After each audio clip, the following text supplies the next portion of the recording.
Nagwala at nanaksak ang isang lalaki sa Toledo City, Cebu. Napatay niya ang kanyang tiyahin habang nasugatan ang dalawa niyang tiyuhin. Makibalita tayo kay Luan May Rondina ng GMA Cebu. Agad binawian ng buhay si Rosita Agsoy matapos pagsasaksakin umano ng kanyang pamangkin na si Supiliano Estanyoso sa Barangay Sagay, lungsod ng Toledo. Pinagsasaksak din daw ng sospek ang kapatid ng kanyang tiyuhin na si Galito Agsoy na nagtamo ng mga sugat sa tiyan at dibdib. Ginagamot siya ngayon.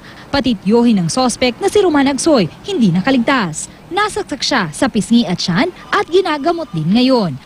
Ayon sa mga saksi at sa mga nasugatang biktima, dumating lang sa lugar ang sospek. Pinatuloy siya ng mga biktima sa kanilang bahay. Sa hindi pa malamang dahilan, bigla raw ito nagwala at nanaksak.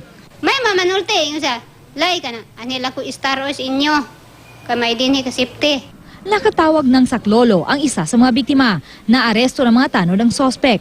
Nakuha sa kanya ang isang kinakalawang na kutsilyo. Sa kabila nito, todo tanggi pa rin ang sospek sa paratang.